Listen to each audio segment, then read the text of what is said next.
जय श्री राम। श्री रामचरित मानस अयोध्या कांड कथा है। वेद वचन सुनि मन अगम ते प्रभु करुणायन बचन किरातन के सुनत जिमु पितु बालक बैन। प्रभु चित्रकूट में निवास कर रहे हैं। वहाँ कोल भी लाए और दोना भर भर के कंद मूल फल ले आए और हाथ जोड़कर अपनी भाषा में वो कि हम परिवार समेत आपके सेवा के लिए हैं और आदेश देते हुए संकोच न करना, हम आपके आज्ञा में तुरंत तैयार रहेंगे, यहाँ कोई कष्ट नहीं होगा। तो गोस्वामी जी कहते हैं जो वेदों के वचन और मुनियों के मन को भी अगम है, मतलब पार नहीं पा सकते, नाना प्रकार के नेत नेत कहते हैं वेद और मुनि वे करुणा के धाम प्रभु श्री रामचंद्र जी भीलों के वचन इस तरह सुन रहे हैं जैसे पिता बालकों के वचन सुनता है। यहाँ तक आपने श्रवण किया। अब आगे की कथा श्रवण कीजिए। राम ही केवल प्रेम प्यारा, जान ले जो जान निहारा। राम सकल बन चर तब तो से, कही मृदु वचन प्रेम परिपोसे। श्री रामचंद्र जी को केवल प्रेम प्यारा है। जो जानने वाला हो, जानना चाहता हो, वह जान ले। तब श्री रामचंद्र जी ने प्रेम से परिपुष्ट हुए प्रेमपूर्ण कोमल वचन कहकर उन सब वन में विचरण करने वाले लोगों को संतुष्ट किया। विदा किए सिर नाई सिधाए, प्रभु गुण कहत सुनत घर आए। यही विधि सिय समेत दो भाई, बसहि विपिन सुर मुनि सुखदाई। वहाँ वास कर रहे हैं प्रभु, देवताओं को और मुनियों को भाने वाला यह सुंदर दृश्य। जब ते आई रहे रघुनायक, तब ते भयो वन मंगलदायक। फूलहि फलहि बिटप विधि नाना, मांजु बलित बर बेली बिताना। सुर तरु सरिस सुभाय सुहाए, मनहु विबुध बन परिहरियाए। गुंज मांजु तर मधुकर श्रेणी, त्रिविध बयारी वही सुख देनी। वहाँ का वातावरण परम आनंदमय और मंगलमय हो गया। जहाँ प्रभु श्री राम जी निवास कर रहे हैं वे कल्प वृक्ष के समान स्वाभाविक ही सुंदर वृक्ष, वहाँ पे सब मानो वे देवताओं के वन नंदन वन को छोड़कर आए हों। भौरों की पंक्तियाँ बहुत ही सुंदर गुंजार करती हैं और सुख देने वाली शीतल मंद सुगंधित हवा चलती रहती है और सारे वृक्ष एकदम फूलों और फलों से भर गए हैं। नील कंठ कल कंठ सुख, चातक चक चकोर। भांति भांति बोलहि बिहग, श्रवण सुखद चित चोर। करि के हरि कपि कोल कुरंगा, विगत बैर बिचरहि सब संगा। फिरत अहेर राम छवि देखी, ओहि मुदित मृगविंद विसेखी। हाथी सिंह बंदर सुअर और हिरन ये सब बैर छोड़कर साथ साथ विचरते हैं। शिकार के लिए फिरते हुए श्री रामचंद्र जी की छवि को देखकर पशुओं के समूह विशेष आनंदित होते हैं। हाँ, उन्हीं के अंश वो भी हैं, तो वो उनको देख के, प्रभु को देख के वो भी, उनको भी आनंद हो रहा है।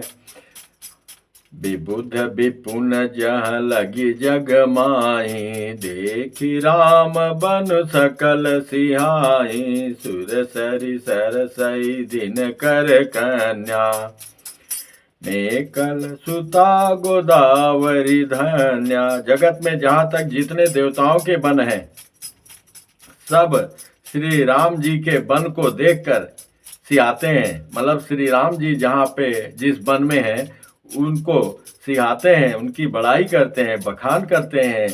गंगा, सरस्वती, सूर्य कुमारी, यमुना, नर्मदा, गोदावरी आदि धन्य पुण्यमयी नदियां हैं।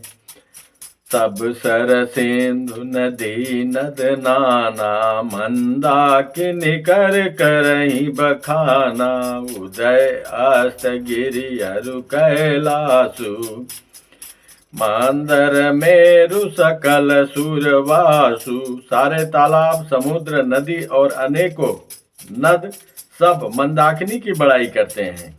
क्यों? वहाँ चित्रकूट में मंदाकिनी नदी का प्रवाह है, वो बह रही है।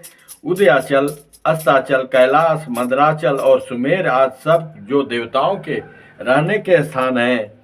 शैल हिमाचल आदिक जेते, चित्रकूट जसु गावहि तेते, बिंधि मुदित मन सुख न समाई, श्रम बिनु विपुल बड़ाई पाई। और हिमाचल आदि जितने पर्वत हैं सभी चित्रकूट का यश गाते हैं। विंध्याचल बड़ा आनंदित है, उसके मन में सुख समाता नहीं, क्योंकि उसने बिना परिश्रम ही बहुत बड़ी बड़ाई पा ली है।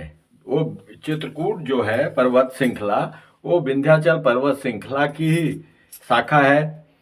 तो इसलिए वो तो फूला ही नहीं समा रहा है कि हमारे को तो बिना कुछ किए ही बड़ाई मिल रही है। चित्रकूट के बिहग मृग, बेल बिटप तृण जाति, पुण्य पूंज सब धन्य यश, कहीं देव दिन राति। चित्रकूट के पक्षी, पशु, बेल, वृक्ष, तृण, अंकुरादि की सभी जातियां पुण्य की राशि है और धन्य है। देवता दिन रात ऐसा कहते हैं। नयनवंत रघुवर ही बिलोकी, पाई जन्म फल होहि बिसोकी, परसि चरण रज अचर सुखारी, भय परम पद के अधिकारी। आंखों वाले जीव श्री रामचंद्र जी को देखकर जन्म का फल पाकर शोक रहित हो जाते हैं और अचर पर्वत, वृक्ष, भूमि, नदी आदि भगवान की चरण रज का स्पर्श पाकर सुखी होते हैं। यो सभी परमानंद परम पद मोक्ष के अधिकारी हो गए।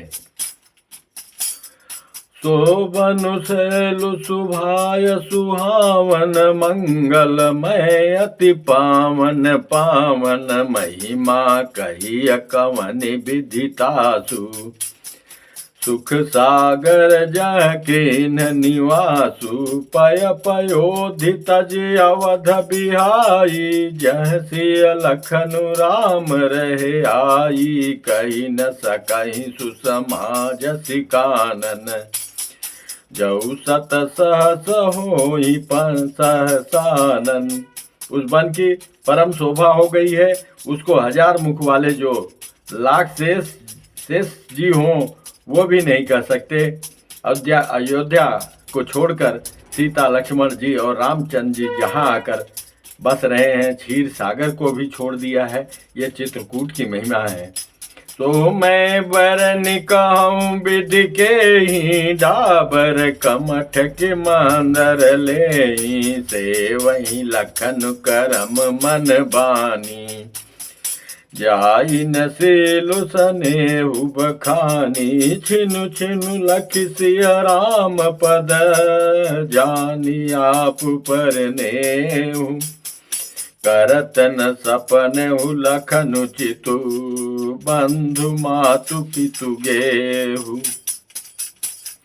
राम संग सिय रहति सुखारी, पुर परिजन गृह सुरति बिसारी, छिनु छिनु पिय विधु बदनु निहारी, प्रमुदित मनहु चकोर कुमारी, नाहने हुनित बढ़त बिलोकी, हरसित रहति दिवस जिमि कोकी, सिय मनु राम चरण अनुरागा, अवध सहस सम बनु प्रिय लागा, परन कुटी प्रिय प्रियतम संगा, प्रिय परिवार कुरंग विहंगा, सासु ससुर सम मुनि तिय मुनिवर, सनु अमिय सम कांद मूल फर।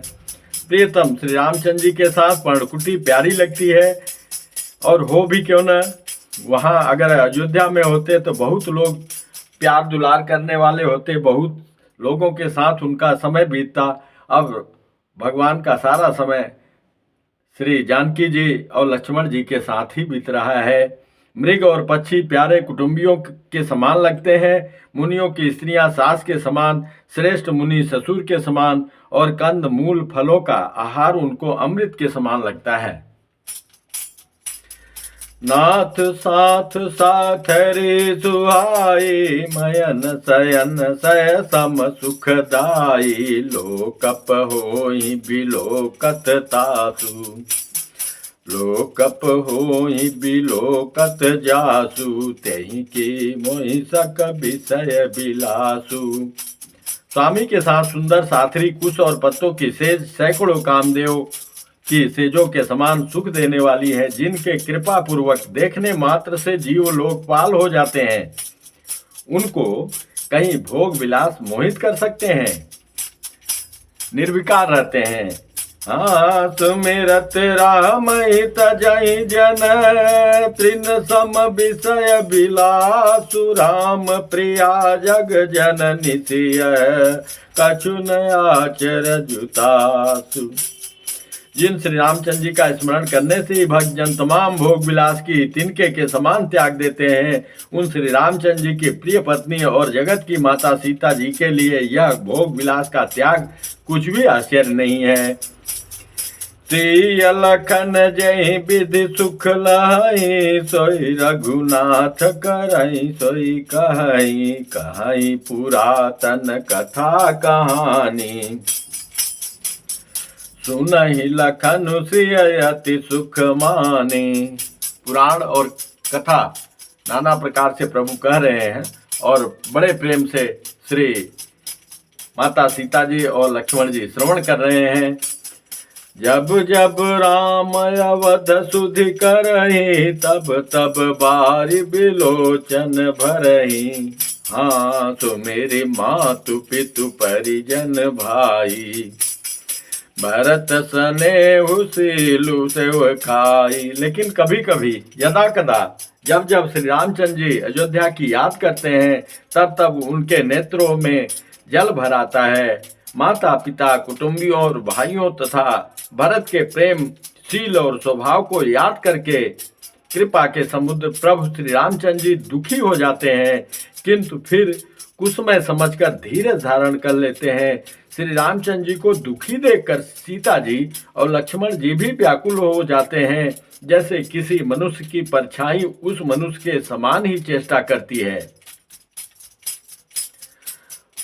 तब धीर कृपालु और भक्तों के हृदय को शीतल करने के लिए चंदन रूप रघुकुल को आनंदित करने वाले श्री रामचंद्र जी प्यारी पत्नी और भाई लक्ष्मण की दशा देखकर कुछ पवित्र कथाएं कहने लगते हैं, जिन्हें सुनकर लक्ष्मण जी और सीता जी सुख प्राप्त करते हैं। ऐसे बीत रहा है जीवन वहां पे।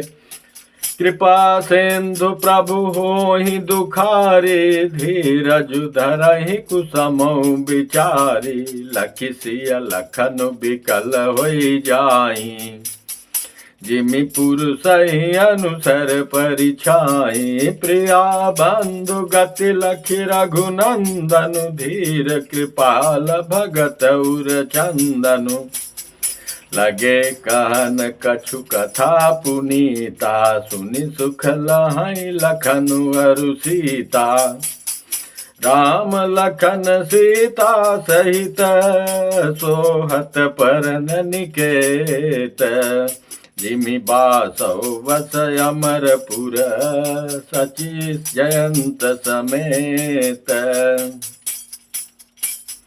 जुग वही प्रभु सिय लख नहीं कैसे, पलक बिलोचन गोलक जैसे।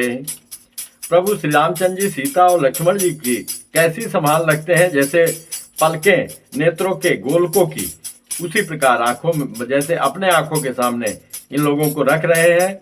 इधर लक्ष्मण जी श्री सीता जी और श्री रामचंद्र जी की, अथवा लक्ष्मण जी और सीता जी श्री रामचंद्र जी की ऐसी सेवा करते हैं जैसे अज्ञानी मनुष्य शरीर की करते हैं। ते वही लखन सिय रघुबीर, जिमि अविवेके पुरुष शरीर। यही विधि प्रभु बन बसई सुखारी, खग मृग सुर ताप सहित कारी। कहेउ राम बन गवनु सुहावा, सुनऊ सुमंत्र अवध जिमि आवा। अब यहाँ तक तो यह प्रभु श्री रामचंद्र जी के वन की कहानी है। अब सुनिए सुमंत्र की क्या दशा है, जहाँ प्रभु श्रृंगबेरपुर छोड़ के चले गए थे। फिर निषाद प्रभु ही पहुँचाए, सचिव सहित रथ देख सियाई। प्रभु श्री रामचंद्र जी को पहुंचाकर जब निषाद राज लौटा, तब आकर उसने रथ को मंत्री सुमंत्र सहित देखा कि वहीं खड़ा है, ये तो गए ही नहीं अयोध्या। मंत्री को व्याकुल देखकर निषाद को जैसा दुख हुआ वह कहा नहीं जाता। मंत्री तो अचेत पड़े हैं वहां, व्याकुल हाय राम मंत्री भी कर रहे हैं। फिर निषाद प्रभु ही पहुँचाए, सचिव सहित रथ देख सियाई। मंत्री विकल बिलोकि निषादु, कही न जाय जस भयउ विषादु। राम राम सिय लखन पुकारी, पर उधर नितल व्याकुल भारी। धरती पे उलट पलट रहे हैं, यहाँ सुमंत्र जी की क्या दशा हो रही है। राम राम सीता सिया सिया लक्ष्मण लक्ष्मण। देख दक्षिण दिश है नाही, जनु बिनु पंख बिहग कुलाही। धरती पे गिरे पड़े हैं रथ के घोड़े दक्षिण दिशा की ओर, जिधर श्री रामचंद्र जी गए थे। देख देख कर हिनहिनाते हैं, मानो बिना पंख के पक्षी व्याकुल हो रहे हों। घोड़ों की यह हालत हो रही है। नहीं तृण चरई न पियई जलो, मोचहि लोचन बारी। व्याकुल भय निषाद सब, रघुबर बाज निहारी। वे न तो घास चरते हैं न पानी पीते हैं, केवल आंखों से जल बहा रहे हैं। श्री रामचंद्र जी के घोड़ों को इस दशा में देखकर सब निषाद, सारे परिवार वाले भी आ गए थे, व्याकुल हो गए। कहते हैं न खा रहे हैं न पी रहे हैं, ये तो उधर ही देख रहे हैं। और आंसू बह रही हैं उनके आंखों से। धैर्य धीरज तब कहि निषादु, अब सुमंत्र परिहरऊ विषादु। तुम पंडित परमारथ ज्ञाता, धरऊ धीर लख विमुख विधाता। तब धीरज धरकर निषाद राज भी बड़े अपने आप को संभाल के कहने लगे, हे सुमंत जी, अब विषाद को छोड़िए। आप पंडित और परमार्थ के जानने वाले हैं। विधाता को प्रतिकूल जानकर विपत्ति का समय है, धीरज धारण करिए, धैर्य धारण कीजिए। हाँ विविध कथा कही कही मृदुबानी, रथ बैठार उबर बसयानी। बड़ी कठिनता से रथ में बैठाया और नाना प्रकार से समझा के। शोक शीतल शोक शिथिल रथु सकई नहा की, रघुवर बिरह पीर उर बाकी। शोक के मारे वो इतने शिथिल हो गए कि रथ को हाँक नहीं सकते। उनके हृदय में श्री रामचंद्र जी के विरह की बड़ी तीव्र वेदना है। चर फराही मग चलहिन घोरे, बन मृग मन हुआ निरथ जोरे, अढ़ुकी परहि फिर हे रही पीछे, राम वियोग विकल दुख तीछे। घोड़े तड़फड़ाते और ठीक रास्ते पर नहीं चलते, इधर उधर चल रहे हैं, मानो जंगली पशु लाकर रथ में जोड़ दिए गए हों। वो घोड़े हैं ही नहीं, ऐसा लग रहा है। उनकी तो हालत ही अस्त व्यस्त है। वे श्री रामचंद्र जी के वियोगी घोड़े कभी ठोकर खाकर गिर पड़ते हैं, कभी घूमकर पीछे की ओर देखने लगते हैं। वे तीक्ष्ण दुखों से व्याकुल हैं। जो कह राम लखन वै देहि। अब उसी बीच अगर उनके कानों में राम लक्ष्मण या सीता की आवाज आ जाती है, कोई कह देता है हिकरि तहे रही तेहि, वो हिनहिनाते हुए हिकर हिकर के उसी ओर देखने लगते हैं। बाज बिरगत कह के मिजाते, बिनु मनि फनिक बिकल जही भांति। घोड़ों की बिरह दशा कैसे कही जा सकती है। वे ऐसे व्याकुल हैं जैसे मणि के बिना सांप व्याकुल होता है। भयउ निषाद विषाद बस, देखत सचिव तुरंग। निषाद अत्यंत व्याकुल हो गया सचिव श्री सुमंत जी और घोड़ों की दशा देखकर। बोली सुसेवक चारि तब, दिए सारथी संग। 4 उत्तम सेवक बुलाकर सारथी के साथ कर दिए कि आप लोग जाइए इनके साथ, ये नहीं जा पाएंगे अपने आप। आगु सारथी फिर पहुँचाई, बिरह विषाद बरन नहीं जाई। चले अवध ले रथ ही निषादा, होई छन मगन विषादा। निषाद राजगुरु सारथी सुमंत जी को पहुंचाकर विदा करके लौटा, और विरह और दुख का वर्णन नहीं किया जा सकता। वे चारों निषाद रथ लेकर अवध को चले।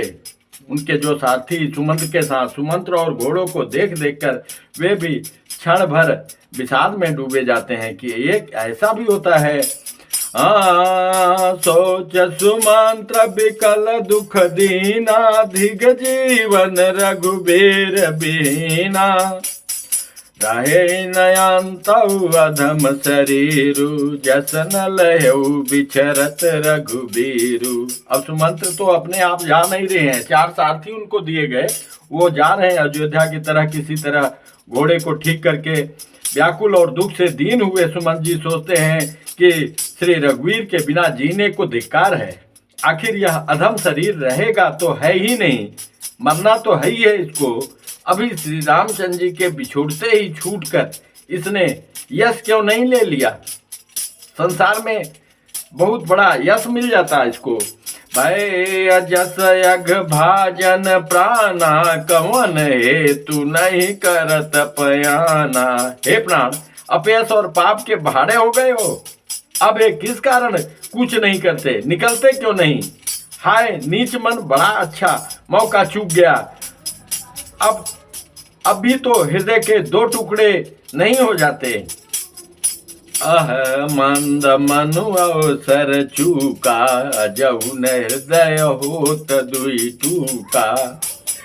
मेजी हाथ सिर धुनि पछिताई, मनहु कृपन धन राशि गवाई। हाथ मल मल कर और सिर पीट रहे हैं, पछताते हैं, मानो कोई कंजूस धन का खजाना खो बैठा हो। बिरदि बांधि बर बीरु कहाई, चले समर जनु सुभट पराई। और वे इस प्रकार चले मानो कोई बड़ा योद्धा वीर का बाना पहनकर और उत्तम शीर वीर कहलाकर युद्ध से भाग चला हो। ऐसी दशा हो रही है सुमंत की। विप्र विवेकी वेद विद, सम्मत साधु सुजात। जिमि धोखे मद पान कर, सचिव सोचते भांति। जैसे कोई विवेकशील वेद का ज्ञाता, साधु सम्मत आचरण करने वाला और उत्तम जाति का कुलीन ब्राह्मण धोखे से मदिरा पी ले और पीछे पछतावे, उसी प्रकार मंत्री सुमंत्र सोच कर रहे हैं, पछता रहे हैं। जिम कुलीन तिय साधु सयानी, पति देवता करम मन बानी, रहे करम बस परिहरि नाहु, सचिव हृदय तिमि दारुण दाहु। जैसे किसी उत्तम कुल वाली साधु स्वभाव की समझदार और मन वचन कर्म से पति को ही देवता मानने वाली पतिव्रता स्त्री को भाग्यवश पति को छोड़कर पति से अलग रहना पड़े, उस समय उसके हृदय में जैसे भयानक संताप होता है, वैसे ही मंत्री के हृदय में भी हो रहा है। क्या दशा है? लोचन सजल ढेठी भई थोरी, सुनई न श्रवण विकल मति भोरी, सुखई अधर लागी मुँह लाटी, जीवन जायु अवधि कपाटी। नेत्रों में जल भरा है, दृष्टि मंद हो गई है, कुछ नहीं दिखाई दे रहा है, धुंधला हो गया, कानों से सुनाई नहीं पड़ता, व्याकुल हुई बुद्धि बेठिकाने हो रही है, ओठ सूख रहे हैं, मुंह में लाठी लग गई है, किंतु ये सब मृत्यु के लक्षण हो जाने पर भी प्राण नहीं निकलते, क्योंकि हृदय में अवध रूपी किवाड़ लगे हैं। अर्थात 14 वर्ष बीत जाने पर भगवान फिर मिलेंगे, यही आशा रुकावट डाल रही है। विवरण भयउ न जाय निहारी, मारति मनहु पिता महतारी, हानि गलानि विपुल मन व्यापी, जमपुर पंथ सोच जिमि पापी। सुमंत की ऐसी दशा हो रही है, मुख का रंग बदल गया है, जो देखा नहीं जाता, ऐसा मालूम होता है मानो इन्होंने माता पिता को मार डाला हो। उसके मन में राम वियोग की हानि की महान ग्लानि पीड़ा छा रही है, जैसे कोई पापी मनुष्य नरक को जाता हुआ रास्ते में सोच रहा हो। बचन न आव हृदय पछताई, अवध काह मैं देखब जाई, हाँ राम रहति रथ देखई जोई, राम रहित रथ देखई जोई, सकुची मोहि बिलोकत सोई।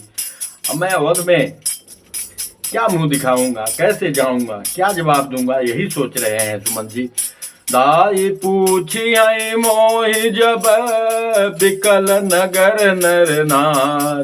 जब दौड़कर गांव वाले पूछेंगे, स्त्री पुरुष पूछेंगे, उत्तर देव मैं सबही तब, हृदय वज्र बैठार। हृदय को वज्र बढ़ा के उत्तर देना पड़ेगा हमको, कैसे उत्तर दूंगा।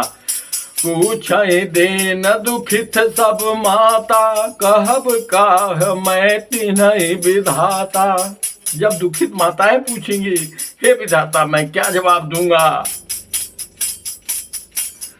पूछई जब लखन महतारी, कहियऊ कवन सदेश सुखारी। लखन की माता पूछेंगी, सुमित्रा पूछेंगी, क्या संदेश दूंगा। राम जननी जब आई धाई, सुमिरी बच्छु जिमु धेनु लवाई। पूछत उतरु देव मैं तेहि, गे बनु राम लखन बैदेहि। श्री रामचंद्र जी की माता जब इस प्रकार दौड़ी आएंगी, जैसे नई ब्याई हुई गौ बछड़े को याद करके दौड़ी आती है, तब उसके पूछने पर मैं उन्हें यह उत्तर दूंगा कि श्री रामचंद्र जी लक्ष्मण सीता वन को चले गए। अरे धिक्कार है। जोई पूछे तही उत्तर देवा, जाई अवध अभय सुख लेवा। यही सुख मिलेगा, जो पूछेगा उसी को बताना पड़ेगा। पूछई जब राउ दुख दीना, जीवन जासु रघुनाथ अधीना। और राजा पूछेंगे जिनका जीवन ही श्री रामचंद्र जी के आधार पे टिका है, कि उनको अभी ये भरोसा है कि राम को सुमंत्र लिवा के आ जाएगा। दे हम उतर कवन मुँह लाई, आयऊ कुशल कुंवर पहुँचाई। कुशल पूर्वक मैं वन में छोड़ आया, यही उत्तर दूंगा। सुनत लखन सिय राम सदेसु, तृण जिमि तनु परिहरहि नरेसु। और ऐसा संदेश सुनकर ये तिनके की तरह अपने प्राण शरीर को त्याग देंगे। हृदय न बिदरऊ पंकज में, बिछुरत प्रीतम नेरु। जानत हो मोहि दीन विधि, यह जात ना शरीर। प्रियतम श्री रामचंद्र रूपी जल के बिछुड़ते ही मेरा हृदय कीचड़ की तरह फट नहीं गया। जैसे पानी सूख जाता है तो मिट्टी में कीचड़ में दरारें फट जाती हैं, इससे मैं जानता हूँ कि विधाता ने मुझे यह यातना शरीर ही दिया है जो पापी जीवों को नरक भोगने के लिए मिलता है। ये मेरी वही शरीर है। ऐसा अवसर था, क्या उत्तर दूंगा, क्या लाभ होगा। इस प्रकार सोचते हुए सुमंत्र चले जा रहे हैं। अब कथा को यहाँ विश्राम देना पड़ रहा है। देने की इच्छा तो नहीं थी। अब आगे की कथा अगले क्रम में। बोलो सियापति रामचंद्र की जय, पवन सुत हनुमान की जय, उमापति महादेव की जय, बांके बिहारी लाल की जय। जय जय श्री राधे, जय जय श्री राधे श्याम।